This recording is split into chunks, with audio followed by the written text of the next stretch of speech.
Hello guys. तो आज आपको बताने वाला हूँ हम लोग एक ऐसा चैप्टर पढ़ने वाले हैं जिससे काफी क्वेश्चंस आते हैं, right. Matrix. Matrices J advance point of view से काफी इंपॉर्टेंट है क्योंकि इससे एक बेसिकली जो क्वेश्चंस आते हैं तो एमसीक्यू क्वेश्चन आएगा जो एडवांस का, या आपका न्यूमेरिकल टाइप का क्वेश्चन आएगा 4 नंबर का।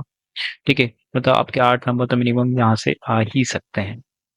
तो चलिए इसको देखते हैं कि किस तरीके से क्वेश्चंस फ्रेम किए जाते हैं। तो पहली चीज तो मैं डायरेक्ट आपको जे एडवांस के क्वेश्चन तो नहीं करा सकता, राइट। तो हम लोग सबसे पहले बेसिक से चालू करते हैं कि मैट्रिक्स होती क्या है। जो बच्चे नए हैं उनके लिए भी बेटर रहेगा। ठीक है।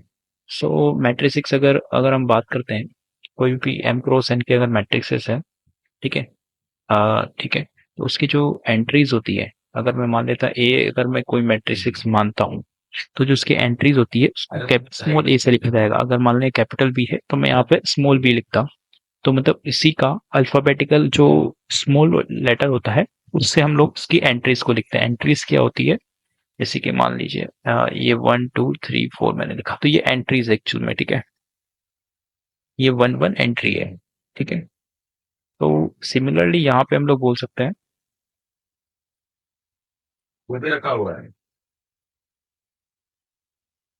कि अगर बी मैट्रिक्स की एंट्री अगर बी है, राइट, तो ए की एंट्री क्या हो जाएगी, ए हो जाएगी, है ना। और कितनी हो जाएगी, एम क्रॉस एन एंट्रीज होगी। जैसे कि मान लीजिए 2 क्रॉस 2 की मैट्रिक्स है, 1 2 3 4 4 एलिमेंट है, इन दोनों का मल्टीप्लाई भी 4 होगा। सिमिलरली अगर मैं एम क्रॉस एन की मैट्रिक्स बनाता हूँ तो एंट्रीज कितनी होगी, एम क्रॉस एन एंट्रीज होनी चाहिए, राइट। ठीक है। तो अब हम लोग बात करते हैं कि एंट्रीज क्या क्या हो सकता है, क्या रियल नंबर होंगे, जरूरी नहीं है। ठीक है, जो ये क्या हो सकती है, रियल नंबर भी हो सकते हैं और कॉम्प्लेक्स नंबर भी हो सकते हैं। एंट्रीज जो है यहाँ पे कॉम्प्लेक्स नंबर भी आ सकता है, आयोटा भी आ सकता है, इंटीग्रेशन तक आ सकता है। ठीक है, मतलब इंटीग्रेशन डिटरमिनेंट में पढ़ते हैं, इसमें नहीं आएगा, राइट। तो एम क्या होता है, हॉरिजॉन्टल्स होते हैं, मतलब ये वाला एम कहलाता है। ठीक है, और जैसे कि इसको क्या बोलते हैं हम लोग, रो बोलते हैं। ठीक है, और इस वाले को हम लोग एन बोलते हैं जो कि कॉलम है। ठीक है। लेकिन तभी मतलब इसको था ये था। सो इसके अंदर हो ये रहा है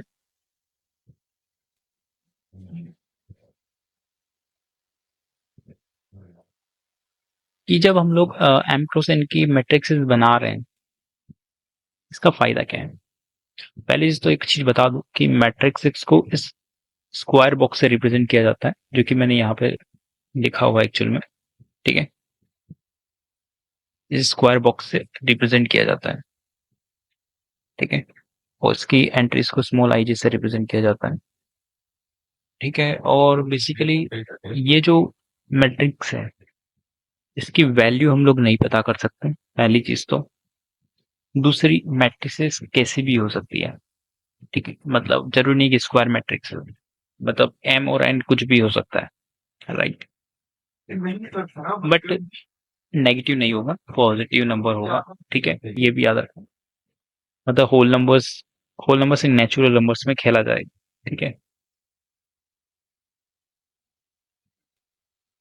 तो मैं यहाँ लिख देता हूँ यार, एम और एन क्या हो सकते हैं, नेचुरल नंबर्स होंगे। तो ये चीज आपको क्लियर होगी कि मैट्रिक्स के बारे में काफी कुछ बता दिया है कि मैट्रिक्स होती क्या है और उसके एल एंट्रीज क्या हो सकती है, क्या नहीं हो सकती, मैट्रिक्स का सिंबल क्या है। ठीक है, ये मैट्रिक्स का सिंबल है, ये मैट्रिक्स का सिंबल है। मैट्रिक्स को स्क्वायर बॉक्स में रखा जाता है, उसकी एंट्रीज होती है। ठीक है, उसके हर एल जो आई और जे हो सकता है वो वेरी कर सकता है, जैसे कि मान लीजिए ए है। ठीक है, आई क्या है हमारा, ये वाला आई होता है, ये हमारा जे है। ठीक है, तो ये वाला क्या है हमारा, आई है, तो मतलब ये वन पहले ही नंबर पे है। ठीक है, मान लीजिए, तो ये वन है और ऊपर से भी वन है तो ये वन है। ठीक है, नीचे जा रहे हैं तो आई की तो क्या रहेगा, हमारा आई वन रहेगा, ये टू हो जाएगा, वन और थ्री हो जाएगा, फिर ये टू वन हो जाएगा, फिर टू टू हो जाएगा, टू थ्री हो जाएगा, थ्री वन हो जाएगा, थ्री टू हो जाएगा, ये थ्री थ्री हो जाएगा। इस तरीके से आई और जे हमारा वेरी कर रहा है। आई पहले वन था सभी का। ठीक है, आई हमारा वन था, राइट, और हमारा जे वेरी कर रहा है। आई जे अगर कोई एलिमेंट है, ठीक है, तो इसको हम लोग क्या बोल सकते हैं, वो का प्रोनाउंसिएशन हो जाएगा I throw and J column. ठीक है, इसे के साथ उसको प्रोनाउंस कर सकते हैं। तो चलिए इसका हम लोग कुछ टाइप्स ऑफ मैट्रिसेस देखते हैं, स्पेशल टाइप ऑफ मैट्रिसेस क्या होती हैं, राइट। देखते हैं टाइप ऑफ मैट्रिक्सेस क्या है। सबसे पहले जो दो बेसिक मैट्रिक्सेस होती है, जैसे कि हमें पता है कि row matrix and the column matrix, right. तो रो मैट्रिक्सेस क्या होती हैं, किसी भी मैट्रिक्स में अगर सिर्फ रो के एलिमेंट हो, कॉलम एलिमेंट की वैल्यू अगर 1 हो जाए, जैसे कि मान लीजिए ये कोई मैट्रिक्सेस है, ठीक है, मैट्रिक्स है, सिर्फ इसमें मैं बोलना चाहूँ कि आई क्या कर रहा है, हमारा कांस्टेंट है, ठीक है, आई इक्वल्स टू 1 है, वो जे क्या कर रहा है, वेरी कर रहा है, ठीक है।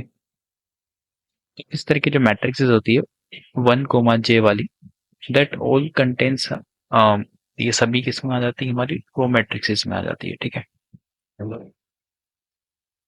ये यहाँ पर वही लिखा है कि एम अगर इक्वल्स टू 1 हो जाता है, ठीक है, तो इस तरह की जो मैट्रिक्स होती है जो कि हॉरिजॉन्टल मैट्रिसेस है, ठीक है, लाइक 1,4 1,3 1,2, ठीक है, ये सब मैट्रिसेस किस में आ जाती है, हमारी रो मैट्रिक्सेस में आ जाती है, ठीक है।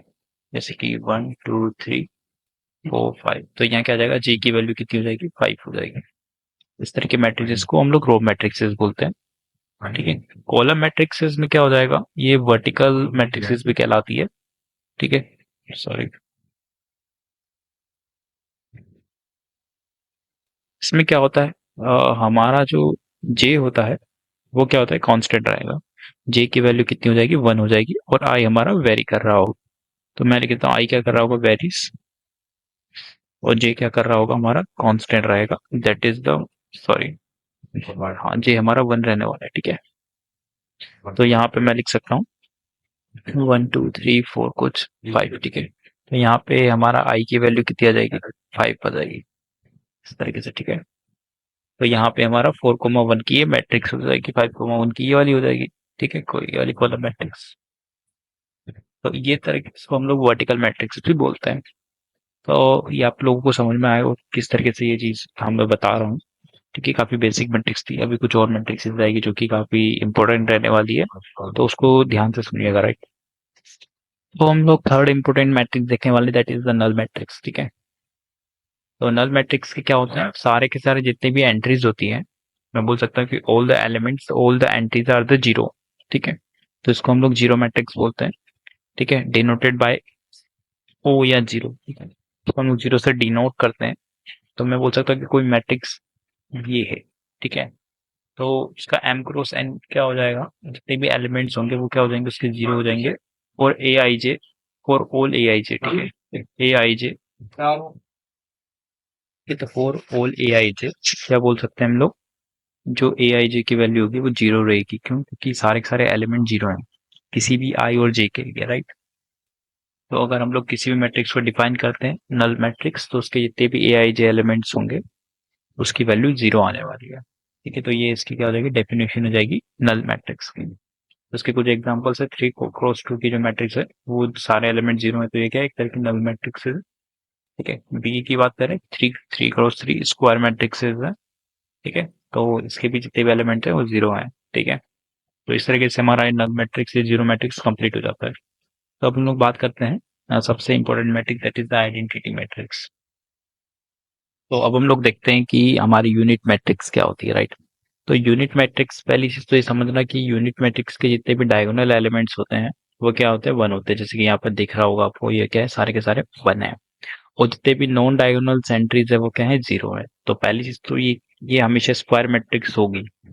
स्क्वायर मैट्रिक्स मतलब कि यहाँ पे 3 क्रॉस 3 का अगर आ रहा है तो यहाँ पे क्या होना चाहिए, एम इक्वल्स टू एन होना कंपलसरी है, पहली चीज, ठीक है। और जितने भी डायगोनल एलिमेंट्स है वो 1 होंगे, एंड नॉन डायगोनल एलिमेंट्स 0 होंगे। अगर कोई आई एन को इससे रिप्रेजेंट किया जाता है यूनिट मैट्रिक्स को, ठीक है। एन का मतलब होता है वो रिप्रेजेंट करता है किसी मैट्रिक्स के ऑर्डर को, और एम और एन की वैल्यू अगर सेम है तो उसको एन क्रॉस एन लिख सकते हैं, राइट। तो वो एन यहाँ से आपको पता चल जाएगा, और उसकी जितनी भी एंट्रीज होगी, अगर मान ले एन की इक्वल्स टू 3 लेता हूँ मैं, तो ये 3 आ जाएगा, और बाकी जितने भी है सब के सब 0 आ जाएंगे। तो इस तरीके से हमारा ये यूनिट मैट्रिक्स कंप्लीट हो जाता है, ठीक है। तो अब हम लोग देखने वाले हैं अपर ट्रायंगल मैट्रिक्स क्या होती है, लोअर ट्रायंगल मैट्रिक्स क्या होती है। एक्चुअली में ट्रायंगल मैट्रिक्स होती है क्या, पहली चीज तो ये देखते हैं, ठीक है। कि किसी भी चीज को हम लोग ट्रायंगल मैट्रिक्स तब बोल सकते हैं किसी मैट्रिक्स हो, जब पहली चीज तो वो क्या होनी चाहिए, हमारी सबसे नॉर्मल कंडीशन कि वो एक तरह की स्क्वायर मैट्रिक्स होनी चाहिए, राइट। और बोल सकता है कि अगर अगर उसके सारे के सारे अबाउट डायगोनल या फिर बिलो डायगोनल अगर एलिमेंट जीरो हैं, इसका मतलब क्या बता रहा हूं मैं, कि ये सारे के सारे एलिमेंट क्या हैं, बिलो डायगोनल है। अगर वो जीरो है, इधर जीरो होगा तो चलेगा, कोई दिक्कत नहीं है। बट अगर सारे के सारे डायगोनल एलिमेंट जीरो हैं बिलो द डायगोनल, या फिर अबव द डायगोनल सारे के सारे एलिमेंट जीरो हैं, तो इस तरह के मैट्रिक्स को हम लोग ट्राइंगुलर मैट्रिक्स बोलते हैं। ये आपको कुछ ट्राइंगल टाइप का नजर भी आ रहा होगा अगर इसको हम लोग इस तरीके से देखना चाहें, ठीक है।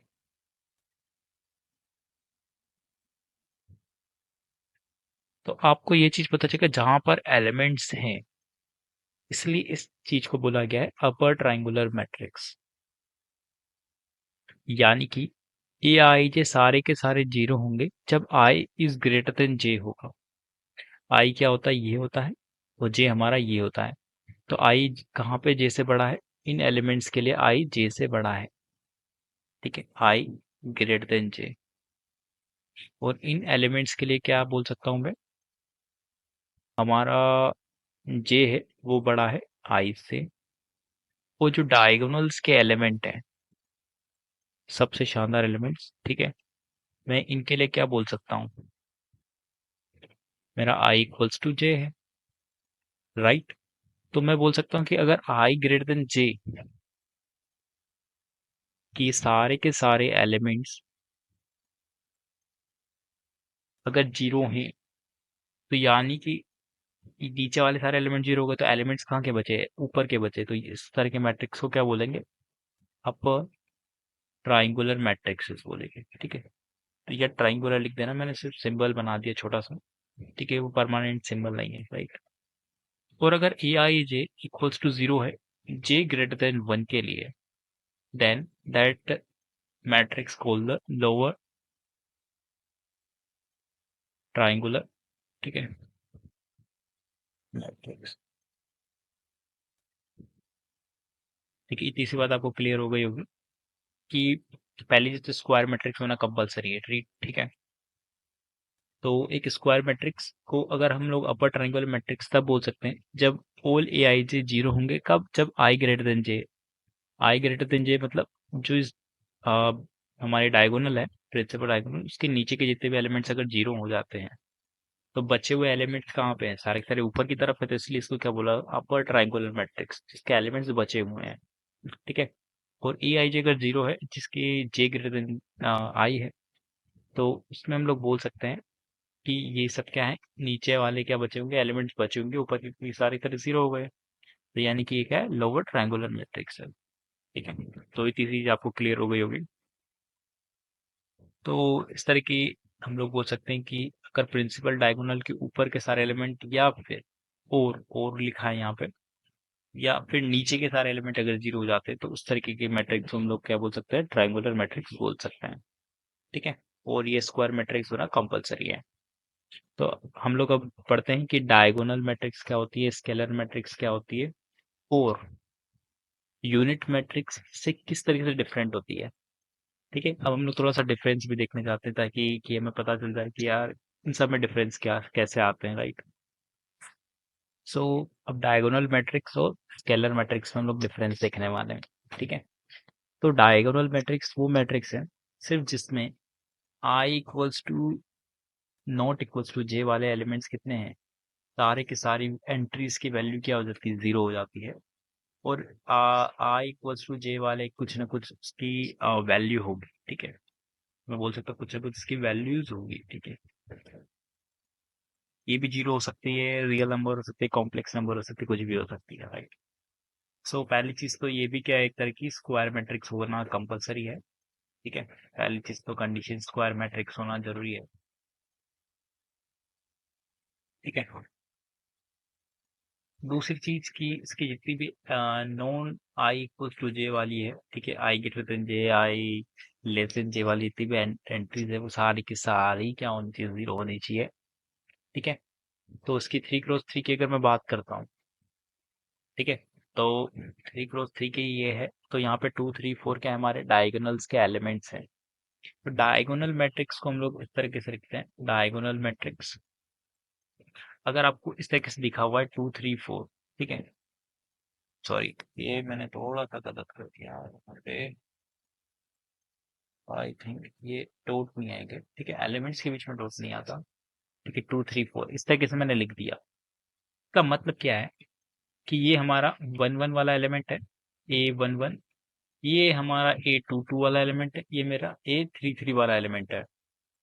इसका मतलब सिंपल सी बात है, ये चीज किस चीज को रिप्रेजेंट कर रही होगी, ये 2 3 4, ये सब बाकी क्योंकि जीरो है तो हम लोग डायरेक्टली ये दोनों एक ही चीज को दर्शा रहे हैं। डायगोनल मैट्रिक्स अगर उसने ऐसा लिख दिया है तो इसका मतलब है कि 2 3 4 वो डायरेक्टली बोलना चाह रहे हैं कि बस तुम्हें ये चीज दे दी हम लोगों ने, और बाकी तुम अपने हिसाब से पढ़ दो क्योंकि तो जीरो है। ठीक है, तो इस तरीके से डायगोनल मैट्रिक्स को रिप्रेजेंट भी किया जाता है, तो ये यहाँ पे वही चीज लिखी हुई है। ठीक है, इस वाली मैट्रिक्स के लिए होप कि आपको समझ में आया होगा क्या चीज मैं बोलना चाह रहा हूँ। ठीक है, स्केलर मैट्रिक्स की एक खासियत बड़ी अच्छी है कि यहाँ पे हम लोग क्या देखें, 2 3 4 यहाँ पे वेरी कर रहा है। ठीक है, अगर ये सब के सब सेम हो जाए, ठीक है, तो मैं स्क्वायर मैट्रिक्स की बात करता हूँ, सॉरी स्केलर मैट्रिक्स की बात करता हूँ। ठीक है, तो स्केलर मैट्रिक्स की बात करते हैं, स्केलर मैट्रिक्स, ठीक है, स्केलर मैट्रिक्स में पहली चीज तो क्या होनी चाहिए, एक स्क्वायर मैट्रिक्स होगी। ठीक है, एक स्क्वायर मैट्रिक्स होनी चाहिए पहली चीज तो। और दूसरी चीज की उसके जितने भी आई इक्वल्स टू जे वाले एलिमेंट्स हैं वो सब के सब क्या होने चाहिए, सेम होने चाहिए।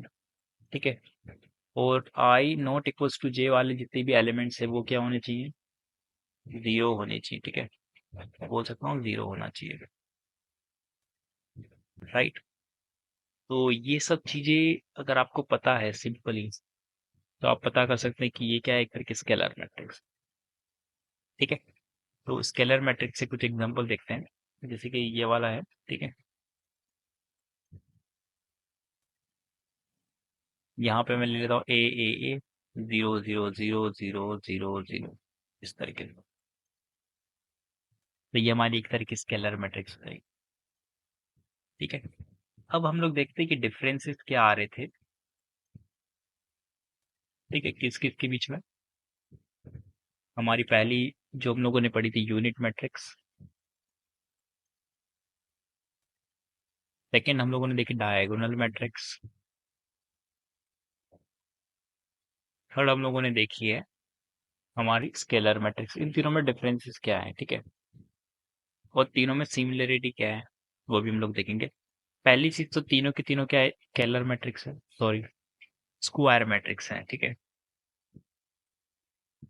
पहली चीज तो तीनों की तीनों स्क्वायर मैट्रिक्स है, नहीं एम इक्वल्स टू एन के लिए मैं बात कर रहा हूँ, right. Second thing, unit matrix में सबसे अच्छी बात क्या है कि ए आई जे जहाँ पे जीरो हो जाएगा, जहाँ पे I equals to I not equals to J है, और A I J equals to one हो जाएगा जहाँ पे I equals to one, I equals to J है। मतलब क्या है इसका कि सारी की सारी ये हमारी वन हो जाती है और बाकी की सारी हमारी जीरो हो जाती है। तो इस तरह के मैट्रिक्सेस को हम लोग बोलते हैं यूनिट मैट्रिक्स या आइडेंटिटी मैट्रिक्स। ठीक है, डायगोनल मैट्रिक्सेस में क्या है सिस्टम, डायगोनल मैट्रिक्स को हम लोग इस तरीके से लिखते हैं, डायगोनल। ठीक है, मैं यहाँ पी क्यू आर लिख देता हूँ, सॉरी यहाँ पी क्यू आर लिख देता हूँ डायरेक्ट। ठीक है, तो इस चीज को हम लोग किस तरीके से लिख सकते हैं, ए आई जे हमारा क्या हो सकता है, बिलोंग्स टू मैं बोल सकता हूँ कि यार किसी भी नंबर से बिलोंग कर सकता है, बट मैं यहाँ लिख देता हूँ आई नॉट इक्वल्स टू जे क्या हो सकता है, उसकी सारी की सारी एंट्रीज क्या हो जाएगी, जीरो हो जाएगी। ठीक है, ए आई जे इक्वल्स टू 0 जब आई नॉट इक्वल्स टू जे है, ठीक है। उसको इस तरीके से रिप्रेजेंट, इसका मतलब क्या है कि यहाँ पे पी आएगा, यहाँ पे क्यू आएगा, यहाँ पे आर आएगा और बाकी सब एंट्रीज क्या हो जाएगी, 0 हो जाएगी, ठीक है। तो आपको ये चीज, अब यहाँ पे क्या डिफरेंस आ रहा है स्केलर्स के अंदर, राइट।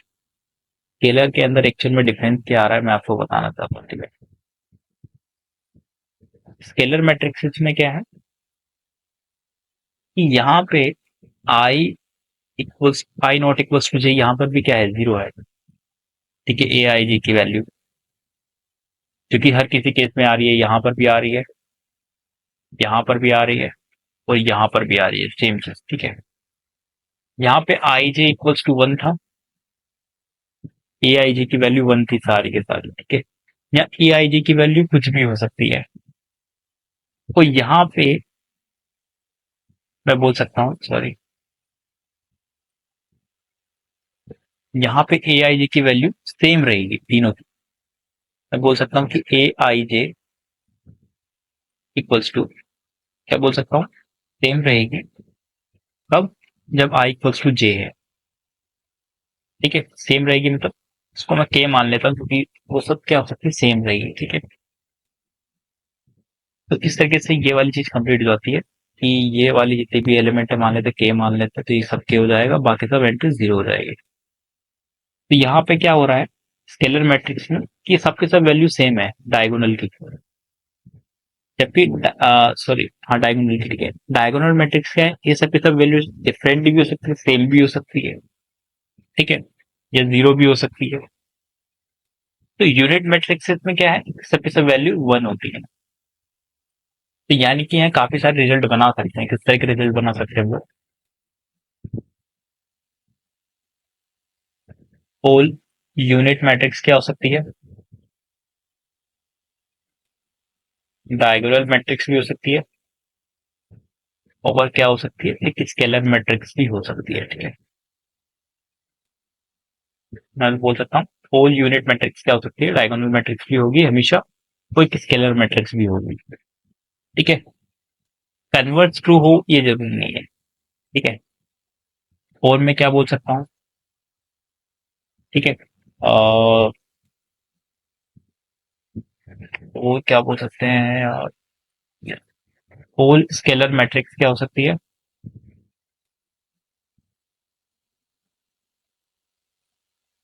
अच्छा हो सकती है, डायगोनल मैट्रिक्स हो सकती है, ठीक है।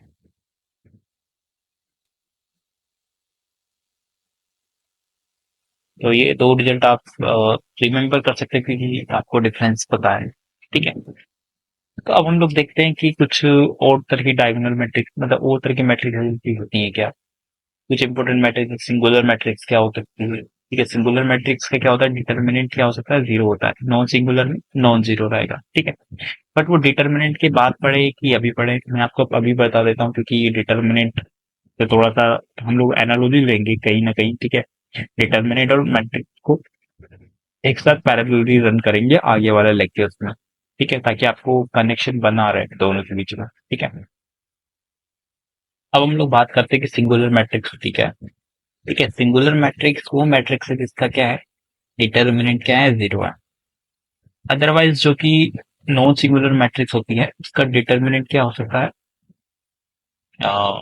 डिटर्मिनेंट अगर 0 है तो वो क्या है, सिंगुलर है। अगर डिटर्मिनेंट नॉन 0 है तो वो क्या है, नॉन सिंगुलर मैट्रिक्स कहलाती है, राइट। यहाँ से आप समझ गए होंगे, ठीक है। तो पहली चीज तो ये सिंगुलर मैट्रिक्स, एक्चुअल में हम लोग डिटर्मिनेंट की बात कर रहे हैं, ठीक है। तो डिटर्मिनेंट हम लोग स्क्वायर मैट्रिक्स का ही निकालते हैं, ठीक है।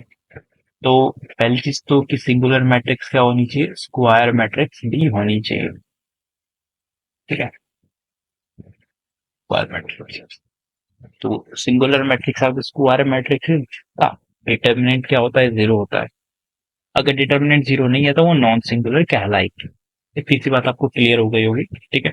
मैं यहाँ लिख देता हूँ डिटर्मिनेंट को हम लोग देखते हैं, मैट्रिक्स को इस तरीके से लिखा जाता है स्क्वायर ब्रैकेट के अंदर, ठीक है, स्क्वायर ब्रैकेट। और मैट्रिक्स को हम लोग स्ट्राइट एंडो से लिखते हैं, ठीक है। सॉरी डिटर्मिनेंट को हम लोग एस तक स्टैंडर्ड डंडों से लिखते हैं और ये हमको मैट्रिक्स इस तरीके से लिखा है। ठीक है, तो ये हमारा डिटरमिनेंट का सिंबल है, डिटर्मिनेंट ऑफ ए। अगर ये इसकी वैल्यू 0 आ जाती है, इसकी वैल्यू किस तरीके से निकालते हैं हम लोग आगे वाले लेक्चर्स में देखेंगे। ठीक है, और डिटर्मिनेंट अच्छा मैट्रिक्स की कोई भी वैल्यू नहीं होती है, पहली चीज तो ये याद रखना कि वैल्यू नहीं होती है, वैल्यू हम लोग कैलकुलेट नहीं कर सकते मैट्रिक्स को। मैट्रिक्स सिर्फ एक डब्बा है, इस पर इतनी सी बात याद रखना। ठीक है, मैट्रिक्स का हम लोग डिटर्मिनेंट निकाल सकते हैं, पर मैट्रिक्स का कोई भी वैल्यू हम लोग नहीं निकाल सकते। आपको कोई बोले कि इस मैट्रिक्स की वैल्यू निकाल, तो आप नहीं निकाल सकते, पर मैट्रिक्स का डिटरमिनेंट आप निकाल सकते हैं। ठीक है, अगर मैट्रिक्स किसी भी मैट्रिक्स का डिटरमिनेंट अगर 0 आ जाता है तो वो क्या है, एक तरह की सिंगुलर मैट्रिक्स है। ठीक है, और अगर नॉन जीरो आ जाता है तो बोल सकते हैं हम लोग नॉन सिंगुलर मैट्रिक्स। तो अब हम लोग देखते हैं इस पे कुछ तरह के मैथमेटिकल हम लोग इनइक्वलिटी देखते हैं। ठीक है, हम लोग बचपन से एक चीज पढ़ते आ रहे हैं, कोई भी नंबर पढ़ते हैं, एडिशन सब्ट्रैक्शन, ठीक है, इनइक्वलिटी और भी बहुत सारी चीजें। ठीक है, like distributive property, associative property, ये सब पढ़ते हैं। ठीक है, मतलब वो सब चीजें हम लोग इसके अंदर भी पढ़ने वाले हैं कि दो मैट्रिक्स को ऐड कैसे किया जाए, मल्टीप्लाई कैसे किया जाए। ठीक है, वो किसी भी मैट्रिक्स की इनइक्वलिटी को किस तरह से सॉल्व किया जाता है। ठीक है, इक्वलिटी को किस तरह से सॉल्व किया जाता है, वो सब हम लोग देखने वाले हैं। इनइक्वलिटी की बात होती है कि नहीं होती है, ये भी हम लोग देखेंगे। ठीक है, तो चलिए फटाफट से इसको चालू करते हैं, क्योंकि ये काफी इंटरेस्टिंग होने वाला है। ठीक है, बहुत मजेदार है, चीज को अच्छे से ध्यान से पढ़ेंगे तो आगे जाके बहुत फायदा मिलने वाला है आप लोगों को। चलिए फटाफट चालू करते हैं। तो अब हम लोग सबसे अमेजिंग टॉपिक पे इंटर कर चुके हैं, that is the equality of the matrices and the determinant. अब हम लोग एनालॉजी पढ़ने वाले हैं दोनों के बीच में। उससे पहले मैं आपको एक चीज बता देता हूँ कि कभी भी हम लोग इन इक्वलिटी की बात नहीं करेंगे किसके अंदर, मैट्रिक्सेस के अंदर। क्यों नहीं करेंगे? क्योंकि कोई भी अगर मैट्रिक्स है कि आप वैल्यू नहीं बता सकते, दूसरी मैट्रिक्स की वैल्यू नहीं बता सकते, तो आप एक्चुअल में कंपेयर क्या कर रहे हैं? मैं कभी भी ग्रेटर देन ये सब सिंबल कभी भी यूज नहीं कर सकता, मैं ये वाला सिंबल यूज कर सकता हूँ। मतलब मैं इक्वलिटी की बात कर सकता हूँ पर इन इक्वलिटी की बात नहीं कर सकता। ठीक है, ये चीज आप याद रखना, मैट्रिक्स के केसेस में आप ये चीज यूज नहीं कर सकते। ठीक है, तो फटाफट से हम लोग देखते हैं कि इक्वलिटी ऑफ द मैट्रिक्स और डिटर्मिनेंट में क्या अंतर है यार। ठीक है, तो सबसे पहले हम लोग मैट्रिक्स की बात करते हैं। तो इक्वलिटी ऑफ मैट्रिक्स क्या होती है? ठीक है, तो सबसे पहले चीज कि अगर मैट्रिक्स को इक्वल बताना है तो ए इक्वल्स टू बी अगर कोई मैट्रिक्स है तो वो दोनों इक्वल हैं। कब इक्वल होगी? जब वो एकदम फोटोकॉपी है, दोनों दोनों के दोनों एग्जैक्टली फोटोकॉपी होनी चाहिए। यानी कि फोटोकॉपी होने का मतलब ये कि अगर मैं ए को मैं ऐसे लिखता हूँ, A I J M cross N, ठीक है, और बी को मैं लिखता हूँ B I J R cross S, यानी कि अगर फोटोकॉपी है तो यानी कि एम इक्वल्स टू आर होना चाहिए, पहली चीज तो, और एन इक्वल्स टू एस होना चाहिए, यानी कि क्या होना चाहिए, ऑर्डर दोनों का सेम होना चाहिए। ठीक है, ऑर्डर सेम होना चाहिए दोनों का। सेकेंड थिंग जो इसके अंदर इंपॉर्टेंट है, ए आई जे और बी आई जे इक्वल होना चाहिए फॉर ऑल, ये ऑल का सिंबल है, ठीक है, for all I comma J belongs to R. ठीक है, मतलब जितने भी आई जे एलिमेंट्स हैं ऑफ द मैट्रिक्स, वो सभी के सभी इक्वल होनी चाहिए। मतलब क्या बोलना चाह रहा हूँ मैं, चीज समझ रहा हूँ कि 1 2 3 4 5 6 अगर मैं कोई ये मान लेता हूँ और मैं यहाँ पर A11 A12 A13, ठीक है, A21 A22 A23 मान लेता हूँ, तो यानी कि ये दोनों मैट्रिक्स अगर इक्वल हैं तो कब इक्वल हो सकती है? जब A11 1 के बराबर हो, A12 2 के बराबर हो, यानी कि ये वाली चीज इसके बराबर हो, ये वाली इसके बराबर हो, ये वाली इसके बराबर हो। ठीक है। A13 की वैल्यू 3 आ जाएगी, यहाँ से A21 की वैल्यू कितनी आ जाएगी 4 आ जाएगी, A22 की वैल्यू 5, A26 की वैल्यू कितनी आ जाएगी 6 आ जाएगी। ठीक है, तो इस तरीके से आप लोग किसी भी मैट्रिक्स को कंपेयर कर सकते हैं। अब ऐसे क्वेश्चंस किस तरीके से उठ सकते हैं, ठीक है। जैसे कि मान लीजिए मैं यहाँ लिखता हूँ 1 2 3 4 5 6, ठीक है। या इसको थोड़ा सा छोटा कर लेते हैं आप, क्या अभी इनिशियल स्टेज पे है। तो यहाँ पे देखते हैं कि मैं यहाँ कोई इक्वेशन लिख देता हूँ, ठीक है, एक्स प्लस वाई लिख देता हूँ, ठीक है, थोड़ी देर के लिए। और यहाँ पे मैं 2 लिखता हूँ, 4 लिख देता हूँ, एंड यहाँ पे मैं लिखता हूँ एक्स माइनस वाई। तो आपको पूछा जा रहा है कि एक्स और वाई की वैल्यू बताई जाए, ठीक है। तो ये दोनों क्या इक्वल है, क्योंकि इक्वलिटी का सिंबल गिवन है और मैट्रिक्स का सिंबल आपको पता ही है। इसका मतलब क्या है, X plus Y equal to 1 है और एक्स माइनस वाई क्या है हमारा 5 है। तो जब आप दोनों को सॉल्व करेंगे तो 2x इक्वल्स टू 6 और x इक्वल्स टू यहाँ पे 3 आ जाएगा। सिमिलरली y इक्वल्स टू कितना आ जाएगा हमारे माइनस का 2 आ जाएगा। तो इस तरीके से आप क्वेश्चन को सॉल्व कर सकते हैं अगर equality of the matrix given है। बट डिटरमिनेंट में ऐसा नहीं होता है, ठीक है। चलिए डिटरमिनेंट के देखते हैं कि इक्वलिटी ऑफ डिटरमिनेंट का क्या मतलब है। तो अब हम लोग देखने वाले हैं डिटरमिनेंट की इन इक्वलिटी, राइट। पहली चीज एक चीज बता दो, देखो कि हम लोग इतने बेसिक से क्यों पढ़ रहे हैं। कोई भी पेड़ एक दिन में बड़ा नहीं होता है, उसको बीज से एकदम पेड़ बनने में कम से कम 10-12 साल लगते हैं, राइट।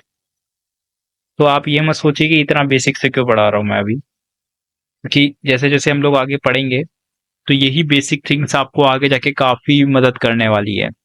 अगर आपको एडवांस लेवल का मैट्रिक्स आता होता तो आप यहाँ भी बैठे नहीं होते, राइट। तो उसको ध्यान से सुनिए जो मैं बता रहा हूँ अभी, क्योंकि काफी आगे आके आपको बहुत मदद मिलने वाली है, ठीक है। तो डिटरमिनेंट को हम लोग इस तरीके से रिप्रेजेंट करते हैं, और ये अगर हमारे एलिमेंट्स हैं तो उस एलिमेंट्स की अगर हम लोग क्रॉस मल्टीप्लाई कर देते हैं AD माइनस BC, तो इस चीज को हम लोग बोलते हैं इसका डिटरमिनेंट है, ठीक है। ये क्या है, 2x2 की हमारी मैट्रिक्स मैट्रिक्स का डिटरमिनेंट है, राइट। अगर मान लीजिए AD माइनस BC, ठीक है, ये अगर मान लीजिए यही हमारी डिटरमिनेंट ऑफ A मैं बोलना चाहूँ किसी भी मैट्रिक्स का जो कि 3x3 की है, तो उसको हम लोग रिप्रेजेंट करते हैं किस तरीके से, सॉरी,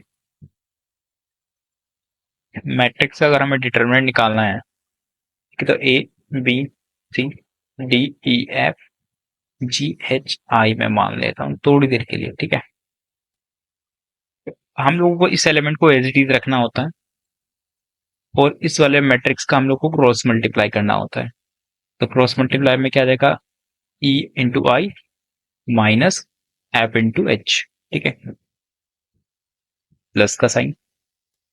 दूसरा चीज कि हम लोगों को या देखो मैट्रिक्स का एक एज इट इज सिंबल्स क्या होता है, एक चीज समझना। इसको अगर पॉजिटिव मान रहे हो तो आपको उसका ऑल्टरनेटिव वाले को नेगेटिव मानना होता है। ये हम लोग अभी आगे जाके पढ़ने वाले हैं कि क्या है क्या नहीं है, राइट। तो ऐसा क्यों कर रहे हैं उसका भी रीजन है, ठीक है। इसको नेगेटिव मानना होता है तो हम लोग यहाँ पर -b अभी लिख दे रहा हूँ, ठीक है, मतलब डिटरमिनेंट को सॉल्व करने के लिए। फिर सिमिलरली इस वाले लाइन और इस वाली लाइन को पूरा छोड़ देना है।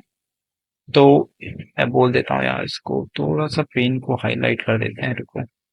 इस वाली लाइन और इस वाली लाइन को छोड़ देना है और फिर आपको क्रॉस मल्टीप्लाई करना है अगेन, ठीक है।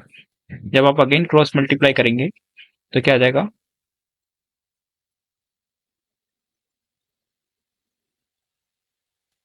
D/I हो जाएगा माइनस F/G हो जाएगा और फिर दोबारा पॉजिटिव आ जाएगा, right, plus C times of.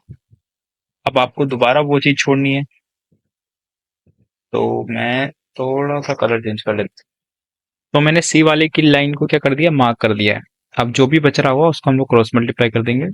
तो क्रॉस मल्टीप्लाई करने पे क्या हो जाएगा, D/H मल्टीप्लाई हो जाएगा इस तरीके से, और E/G मल्टीप्लाई हो जाएगा माइनस के साथ, ठीक है।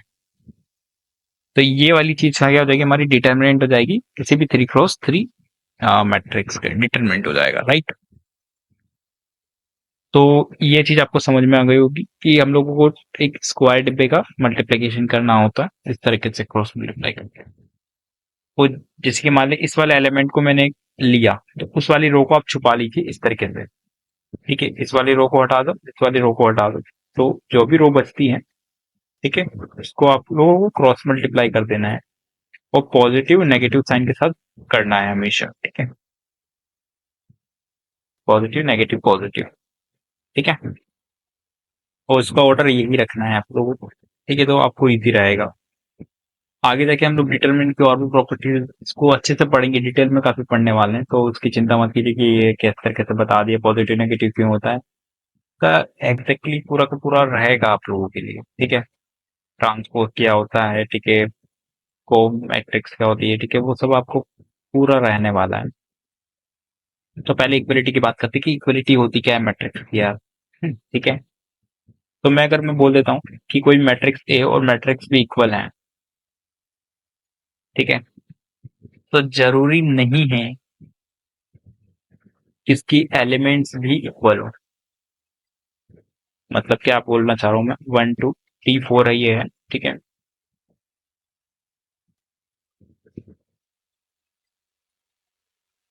तो इसको सॉल्व करने पे कितना आ जाएगा, 4 - 6 कितना आ जाएगा, -2 आ जाएगा, राइट। मैं एक और मैट्रिक्स बना देता हूँ ऐसे, 5 2, ठीक है, तो कितना 10, और मुझे -2 लेके आना है, यानी कि 6, ठीक है, मैं ऐसे कर देता हूँ। तो कितना जाएगा, 10 - 12, इसका भी कितना जाएगा, -2। तो ये दोनों डिटर्मिनेंट इक्वल है, राइट। तो यानी कि डिटर्मिनेंट इक्वल है, इसका मतलब क्या है कि ए इक्वल्स टू बी है, बट यहाँ के तो एलिमेंट अलग अलग है दोनों के। तो ये चीज मैं आपको बताना चाह रहा हूँ कि determinant of A determinant of B का इक्वल होना, यानी कि इसको जब आप इस तरीके से पूरा सॉल्व कर लेते हैं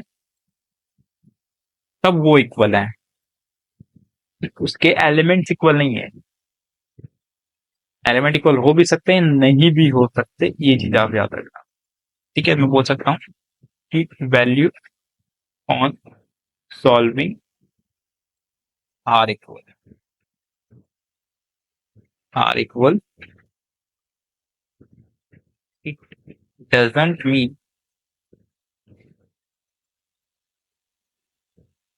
एंट्रीज आर इक्वल।